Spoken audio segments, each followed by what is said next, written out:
essas duas formas, esses dois sistemas, essas duas maneiras de se pensar a realidade. Como eu gosto muito e acredito, como dizia o Antônio Gramsci, um teórico socialista italiano, ele dizia que a verdade é revolucionária, eu gosto sempre de jogar muito aberto e com sinceridade. E aí eu começo falando assim, eu não sou imparcial nessa discussão sobre socialismo e capitalismo, sou comunista, ou seja, não estou aqui para fazer uma apresentação imparcial sobre os elementos, mas vou buscar dentro de alguns fundamentos históricos do capitalismo e do socialismo para poder embasar o nosso entendimento sobre a realidade brasileira, sobre como nós estamos vivendo hoje em dia, até porque um dos motivos de se discutir qualquer tema, e como professor de história, uma das coisas que eu aprendi com alguns professores é a necessidade de compreender e mudar o presente. Não adianta estudar algo ou entender alguma coisa sobre algo se aquilo é um conhecimento apenas para ser guardado em gavetas ou estantes. O motivo de ser de qualquer tipo de conhecimento é de transformar a realidade. E aí, nesse sentido, gostaria de estar começando também com um poema, no caso de um poeta uruguaio, Mário Benedetti, que creio assim que nesse momento que nós estamos vivendo tão tenso, tão adverso, que nos joga para baixo o tempo todo, é necessário revigorar um pouco as nossas forças e não deixar o desânimo se abater sobre nós, né? E é mais ou menos assim que o Mário Benedetti perspectivava as coisas, né? Lento, mas vem. O futuro se aproxima devagar, mas vem. Hoje está mais além das nuvens que escolhe e mais além do trovão e da terra firme. Demorando-se, vem, qual flor desconfiada que vigia o sol, sem perguntar-lhe nada.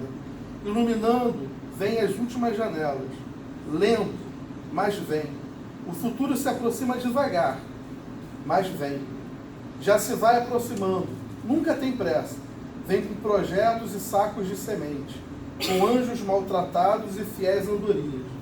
Devagar, mas vem, sem fazer muito ruído, cuidando sobretudo dos sonhos proibidos, as recordações dormidas e as recém-nascidas. Lento, mas vem. O futuro se aproxima devagar, mas vem. Já quase está chegando com as suas melhores notícias, com punhos, com olheiras, com noites e com dias, com uma estrela pobre sem nome ainda. Lento, mas vem. O futuro real, o mesmo que inventamos, nós mesmos e o acaso, cada vez mais nós e cada vez menos o acaso. Lento, mas vem. O futuro se aproxima devagar, mas vem. Lento, mas vem. Esse é um poema do Mário Benedetti, que eu acho que é uma coisa que é importante nesse momento que nós estamos passando tão complicado e que é algo, creio eu, que é importante para renovar e oxigenar nossas forças, né? Vivemos um dos períodos, com certeza, o período mais adverso, desde a redemocratização nos anos 80 e como uma sombra procura, assim, digamos assim, apagar um pouco os nossos dias, né? Mas nesse sentido, como nós somos teimosos, como nós acreditamos que o futuro vem, mesmo que esteja um pouco distante ainda, mesmo que venha devagar, nós vamos tentar construir esse futuro. E para construir esse futuro é extremamente importante entender como o presente foi construído, né? E aí eu gostaria de começar falando um pouco sobre o capitalismo. Qual é o nome da poesia? É Lento, mas vem. Mário Benedetti. No final até vou colocar aqui a referência aqui no quadro, né?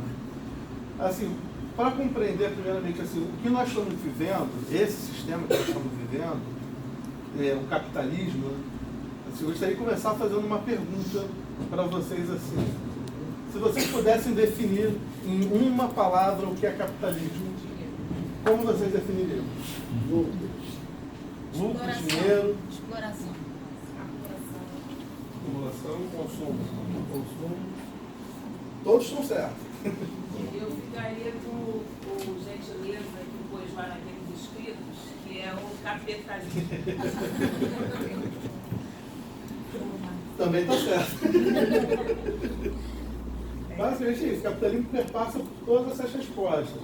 O capitalismo ele é um modo de produção, ele é um sistema político, econômico, social, que tem como pressupostos da sua existência a acumulação, a busca do lucro, a exploração da força de trabalho, como justamente, e a busca pelo dinheiro, basicamente essa mercantilização de todas as relações.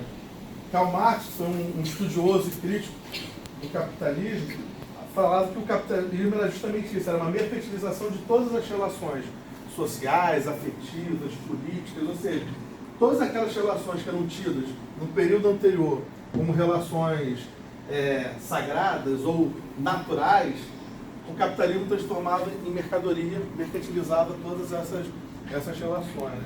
Todas aquelas coisas que tinham o carimbo de sagrado no período, na época medieval, né? Na época das nobrezas medievais, todas aquelas construções sociais que existiam ali, o Marx dizia que tudo aquilo se desmanchava dentro da esfera da mercantilização da vida. E que essa mercantilização ela tomou conta de todas as esferas, né, da vida humana. Né? Só que esse sistema ele teve um começo. Entendeu? Hoje em dia nós muitas vezes escutamos falar na TV, ou até mesmo em aulas, em debates, em discussões, que o capitalismo sempre existiu. Ou então que, se o capitalismo não sempre existiu, mas as relações capitalistas sempre estavam lá, sempre teve comércio, sempre teve mercado, sempre se movimentou a economia dessa forma, mesmo na antiguidade existia ali elementos de capitalismo. Mas isso não é uma verdade.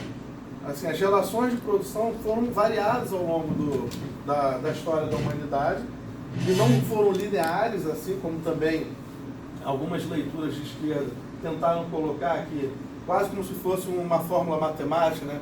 As formas de produção as relações de produção foram se alternando. Primeiro a escravidão, a servidão, depois o medievalismo, o feudalismo, depois o capitalismo e por fim seria o socialismo. Também não foi esse processo linear, entendeu? E havia muito mais complexidade nessas relações do que possa aparentar assim, uma primeira vista passando sobre essas relações. Assim, nós tivemos modos de produção asiáticos, nós tivemos modos de produção nas colônias, que são modos de produção pré-capitalistas, mas não necessariamente são feudalismo. Ou seja, a história é muito mais rica e complexa do que algumas tentativas de, digamos assim, de simplificá-la. Né? Mas, fundamentalmente, para a nossa discussão de hoje, é importante compreendermos o seguinte: o capitalismo nem sempre existiu. Ele é uma construção do ser humano. As relações capitalistas são uma construção da espécie humana. É um desenvolvimento das relações de produção que encontraram o seu surgimento no final da Idade Média, no final do feudalismo, e durante esse processo, que também não foi um processo com data de começo, com data de fim, e eu acho que é importante nós nos atermos a essa compreensão, né? Ao longo da história, as coisas não acontecem com data de começo, com data de fim. As fronteiras entre os acontecimentos são mais extensas, entendeu? São processos longos, de longa duração, que alguns perpassam inclusive séculos. Para vocês terem uma ideia, nós vamos falar aqui do capitalismo e do socialismo, e o capitalismo é um sistema que começou a ser constituído aí no final do feudalismo, e podemos afirmar, algumas pessoas afirmam dessa forma, que somente na última década do século passado o capitalismo de fato se tornou um sistema hegemônico em todo o mundo. Ou seja, coloca aí 4 a 5 séculos de história até o capitalismo poder, desde do seu momento inicial até o seu momento de ápice, digamos assim. Ou seja, é um processo de longa duração. Né? Mas o capitalismo ele é dessa forma, ele foi brotando no interior da Idade Média. No final da Idade Média, no final do feudalismo, o capitalismo começa a brotar. E ele começa a brotar a partir de novas relações que se estabeleciam naquele sistema. Né?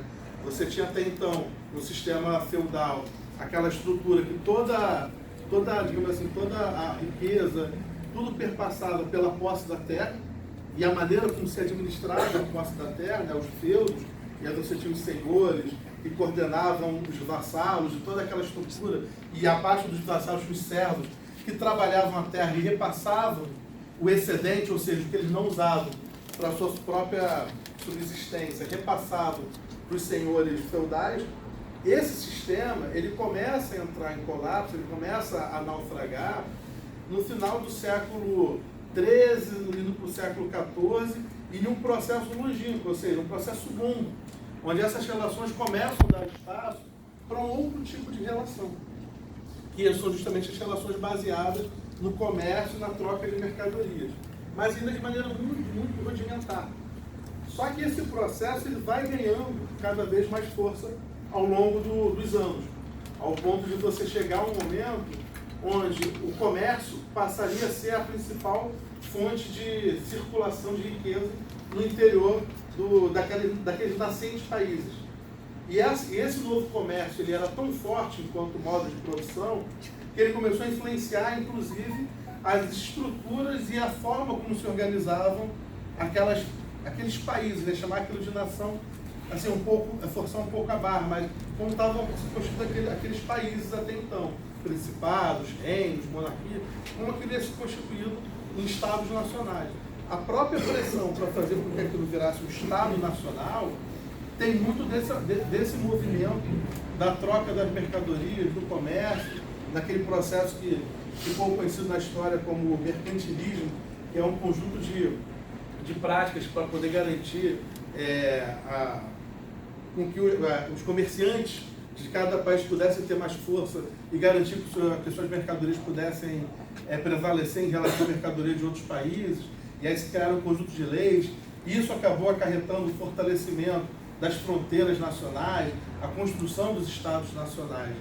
Só que para chegar nesse momento, vamos falar agora aqui de um personagem histórico que estava nascendo naquele período e que, digamos assim, hoje é um personagem hegemônico principal na história do capitalismo como ele está constituído hoje, que se chama a burguesia. Em alguma palavra aqui, uma ou duas palavras, como vocês definiriam burguesia hoje? Alguém arriscaria no... Detentora dos meios de produção.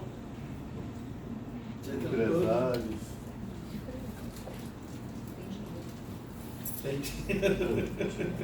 Uma minoria. Uma minoria.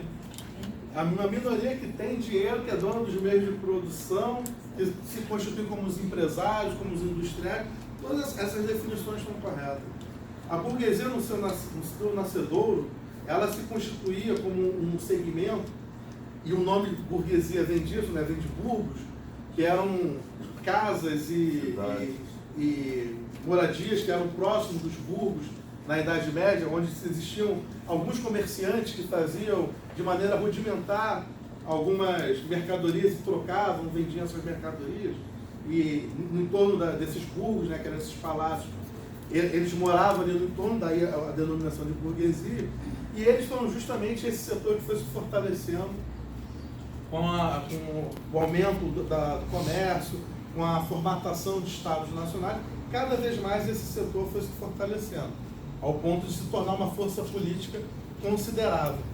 Considerável, inclusive, para não ser ignorada pela nobreza, pela aristocracia, pelas pessoas que dirigiam aqueles países, que buscam, inclusive, se associar de maneira majoritária com essa burguesia, procurando, inclusive, dirigir esses comerciantes, né?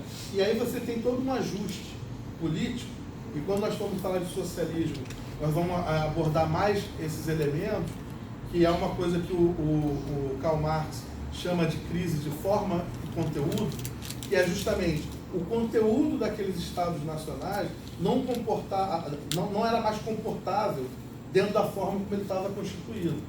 E aí você começa a ter um conflito entre esses atores da burguesia e aqueles estados nacionais, que num primeiro momento se associaram, mas que num segundo momento começou a se tornar um entrave para o desenvolvimento dessa burguesia e das suas relações de produção. Nesse momento, nós podemos chamar essa burguesia, ela passa a receber uma nova denominação, ela é classe burguesa, mas ela passa a ser denominada, por alguns críticos e estudiosos do capitalismo, como capitalistas. E aí, capitalista são aquelas pessoas que detêm o capital, detêm as riquezas da sociedade, né? E são justamente esses capitalistas que vão começar a moldar essa sociedade. A burguesia e os capitalistas foram revolucionários. Eles conseguiram pôr por terra todo aquele atraso que era o medievalismo, que eram as relações de produção, as relações sociais da Idade Média. O capitalismo colocou, de maneira revolucionária, ele transformou a face do planeta. Ou seja, a burguesia, essa classe que nós, socialistas, comunistas, a identificamos como adversária política, ela teve o seu momento revolucionário. Ela teve o seu momento em que ela conseguiu transformar de maneira radical o planeta. Um dos teóricos do socialismo, também um profundo estudioso do capitalismo, Engels, afirmava que as forças sociais de produção que estavam adormecidas na Idade Média, que foram liberadas pelo capitalismo e pela burguesia, conseguiram em pouquíssimos anos fazer construções e transformações que séculos e séculos não conseguiram fazer. E, inclusive, transformações como, por exemplo, expandir as fronteiras do mundo. As grandes navegações e a ampliação das rotas de comércio marítimo, todo esse processo são fruto dessa expansão econômica que aconteceu no interior dessas sociedades, impulsionada, inclusive, por essa classe social, por essa nova classe social que é a burguesia. E essa classe social, ela, ao mesmo tempo que transformava o mundo, ela gerava uma demanda, e daqui a pouco nós vamos ver um pouco como que essas categorias se articulam no entendimento do capitalismo, no entendimento da necessidade de uma superação do capitalismo, mas ao mesmo tempo que ela transformava o mundo, ela gerava demandas por um outro tipo de indivíduo, por um outro ator político. Junto com o desenvolvimento dessa burguesia, ela trazia consigo o germe de uma nova classe social também. Ou seja, ao mesmo tempo que ela se desenvolvia, que ela se constituía como classe cada vez mais dominante, até chegar o momento onde ela de fato assume o protagonismo político, não só econômico, ela traz consigo uma nova classe social. Alguém aqui se arriscaria qual é essa classe social que vem surgindo junto com a burguesia? Proletariado. E esse termo, inclusive, proletariado, ele advém de uma qualificação que seria aquele que tem como única riqueza a sua prole. Ou seja, ele tem a sua força de trabalho, que ele pode vender ou alugar, e a sua riqueza material que ele tem é a sua prole, são seus filhos, é a sua família. E ele, inclusive, a coloca também nesse mercado para vender também suas forças produtivas. Vamos lembrar aqui que antes do advento do movimento dos trabalhadores, você tinha um nível de exploração gigantesco onde as crianças com 12, 13 anos tinham jornadas de trabalho de 10, 12, 14 horas. Entendeu? Ou seja, os filhos, né, dessa classe nova também era posta nessa rota de exploração. Mas, basicamente, essa nova classe social que vinha junto com a burguesia, ela surgia de maneira associada à burguesia, ou seja, ela era aquela classe que saía do campo, e aí eu vou falar isso daqui a pouco, ela saía do campo, né? As relações feudais eram basicamente baseadas na agricultura, essa classe saía do campo e se aproximava cada vez mais e ia morar no centro urbano. Lembrando que na Idade Média o centro da vida era o campo, no capitalismo o centro da vida vai ser justamente as cidades. E aí esse processo que fez com que essa nova classe proletária, essa nova classe trabalhadora se adentrasse na cidade, também é uma consequência desse modelo de desenvolvimento capitalista. Em algum momento, e aí o Karl Marx vai ser talvez o primeiro estudioso desse processo, aconteceu algo que se chama cercamento do campo. Ou seja, a terra do campo, que até então pertencia aos trabalhadores, estavam lá nos feudos, né, moravam ali, eles começaram a ser expulsos da terra, porque a própria terra passou também a ser mercadoria. E aí aqueles trabalhadores que eram expulsos da terra eram obrigados a ir para os centros urbanos. E nos centros urbanos eles iam trabalhar justamente, iam vender a sua força de trabalho justamente para essa nova classe social que detinham os grêmios de produção, os locais de distribuição de mercadoria, e ela começa a trabalhar para essa nova classe, né?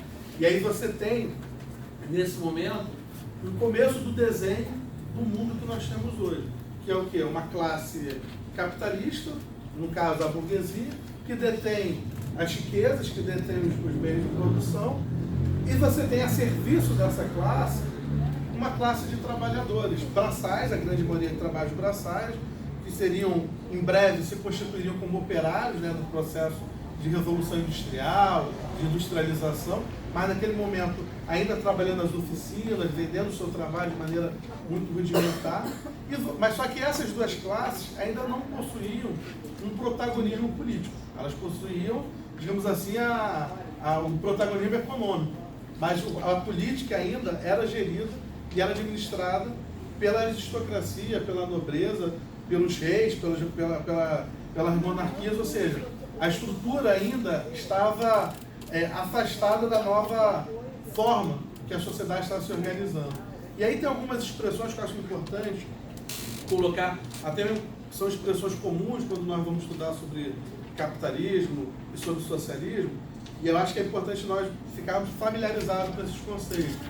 Um deles são justamente as relações de produção. O que seriam as relações de produção? Um termo que constantemente é utilizado para se entender ou para explicar uma forma de sociedade. As relações de produção é como que se está dado dentro de uma sociedade o processo produtivo. Quais são as classes dominantes, quais são as classes dominadas, como que se dá essa relação e a distribuição das riquezas, como que se dá a produção das riquezas e essa distribuição. Por exemplo, no capitalismo, a relação de produção ela é coletiva, a produção ela é coletiva. Você vai numa fábrica, você vai encontrar diversos trabalhadores. Muitas vezes, isso você vai encontrar não só em fábrica, mas em diversos locais de produção, você vai encontrar uma produção coletiva. Só que a apropriação dessa produção coletiva ela é privada. Ou seja, ela vai para um determinado pessoa ou para um determinado grupo de pessoas. Entendeu? Hoje em dia as relações estão mais complexas, não tem mais, muitas vezes não tem mais aquela figura do o patrão, mas você tem um conjunto de pessoas que se articulam como patrões, digamos assim, dentro da sociedade. As relações de produção são basicamente essas relações que se dão entre a produção, a apropriação das riquezas e coisas dessa natureza. Os meios de produção, também é uma outra expressão muito utilizada para se entender o capitalismo, para falar sobre o capitalismo. Os meios de produção são justamente os mecanismos usados no processo produtivo. As ferramentas, os bens de consumo, os bens de produção. Inclusive, entre esses bens de produção você tem os chamados bens que produzem o próprio capital, ou seja, aquelas fábricas que produzem as peças que produzem mais riquezas, ou seja, você tem esse tipo de conceitos para entender um pouco desse desenvolvimento do capitalismo. E no interior de tudo isso você tem uma coisa chamada as forças produtivas. E as forças produtivas são basicamente o quê? As forças envolvidas no processo de produção. Você tem os trabalhadores, você tem a burguesia, você tem essa relação entre eles, ou seja, é um processo, basicamente a partir desses conceitos, e muitos deles foram construídos por Marx, Engels e outros teóricos do socialismo, que serviram de base para, digamos assim, entender como o capitalismo se desenvolvia. Mas o capitalismo ele não é somente um modo de produção. O capitalismo também é um modo de pensar a vida. Ele tem um lastro ideológico, filosófico, teórico também. Ele não é somente relação de produção. Entendeu? E essa relação de pensar o capitalismo do ponto de vista teórico, filosófico, podemos dizer, o que se tem mais prontamente acabado de teoria foram o que alguns teóricos franceses, ingleses constituíram, chamado de iluminismo. O iluminismo serviu de base para o processo em que a burguesia se constitui como classe dominante no mundo. Ou seja, aquele processo de revolução burguesa, onde você coloca por terra, de fato, todas as relações feudais, é muito baseado em ideias iluministas. E aí você tem um conjunto de teóricos, Voltaire, entendeu? Rousseau, agora me falta algum desses nomes, mas são vários teóricos franceses, ingleses, que elaboram um conjunto de pensamentos de que era necessário reformar e transformar a sociedade como estava constituída até então. Se você tinha aquelas estruturas feudais, se você tinha aquele poder soberano que era passado de família, de pai para filho, e tudo isso baseado em relações sagradas, ou seja, o monarca era monarca porque Deus o quis que ele fosse, e era tido como um processo natural na sociedade, os iluministas queriam justamente quebrar esse naturalismo como era construído, essas formas de governança, esses processos políticos. Ele queria fazer uma transformação nesse processo, que passava pela divisão dos poderes, que passava pela construção de um poder... Montesquieu. Oi? Montesquieu. Que é, você divide o poder, não tem mais aquela coisa do rei que manda em tudo. Você vai dividir os poderes. Vai ter o poder executivo, o legislativo, o judiciário. Você vai ter um processo onde o poder passa a ser secular, ele passa a mudar de mãos, ele não é mais pertencente a uma família, não é mais pertencente a uma linhagem. Ou seja, eles procuram demolir do plano de vista ideológico aquilo que era inculcado na cabeça das pessoas, que era uma naturalização da maneira como aquele sistema existia até então. Essas novas ideias influenciaram o processo em todo o mundo, não somente na Europa. Teve o processo de independência norte-americana, teve o processo de Revolução Inglesa, que mudou a maneira como era a relação entre a monarquia inglesa e o parlamento. Teve a famosa Revolução Francesa, que se inspira diretamente nesses ideais. Ou seja, todo esse processo foi o processo em que a burguesia, se utilizando das suas armas teóricas, filosóficas e materiais, se constituiu como classe dominante. Só que esse processo também não foi instantâneo, não foi no mundo todo de uma vez só. Você teve várias idas e vindas. A burguesia ela não se consolida no primeiro momento. A própria Revolução Francesa, que é tido como talvez um dos momentos clássicos, né, dessa tomada de poder pela burguesia, ela sofreu um conjunto de transformações do seu próprio processo, traições, transformações, e até algo que foi uma restauração da monarquia na França. Ou seja, não foi um processo linear, né? O capitalismo, para se consolidar na Europa, foi um processo de longa duração também. Coloca aí todo o século XIX nesse processo do capitalismo lutando para se tornar um sistema hegemônico na Europa e pôr por terra, em definitivo, as relações feudais, né? Só que esse processo de transformação do capitalismo, de forças de relação de produção para, inclusive, um Estado moldado para servir a esses interesses, esse processo ele começa a gerar, e aí nós já temos todo esse processo de industrialização, de concentração de trabalhadores na cidade, começa a gerar um conjunto de crises, começa a gerar um conjunto de podemos assim dizer, de avaliações críticas sobre aquele sistema. As pessoas começavam a ver naquela exploração que os trabalhadores vinham sofrendo, começavam a ver que aquilo não, assim, no primeiro momento, viam aquilo como algo injusto, como algo que poderia ser melhorado, como algo que poderia ser mais humanizado. E aí um conjunto de ideias começam a surgir. Como que poderiam reformar ou até mesmo superar aquela sociedade que estava nascendo no século XIX. E aí nós temos alguns teóricos que surgem nesse período que começam a pensar e apresentar propostas de uma reforma ou uma transformação dessa sociedade. E aí, no caso, esses teóricos, né, foram chamados posteriormente de socialistas utópicos. Eram pessoas que apresentavam propostas de reformar o mundo. Reformar o mundo a partir de ou pequenas transformações locais, ou a partir de um processo de convencimento às burguesias a diminuir o estilo de exploração que eles faziam. E aí nós tivemos assim, três principais teóricos, digamos assim, desse socialismo utópico, né? Que é Fourier, que é no francês, Saint-Simon, também é o francês, o Owen, que era um empresário inglês, o Proudhon também era um camarada também que as pessoas avaliam, alguns ou qualificam como anarquista, outros como socialista utópico, mas eram pessoas que apresentavam propostas de transformar o mundo. Então, assim, não dá para viver com essa sociedade como está. Os trabalhadores estão sendo super explorados, nós precisamos de fato criar alguma coisa nova. Só que esses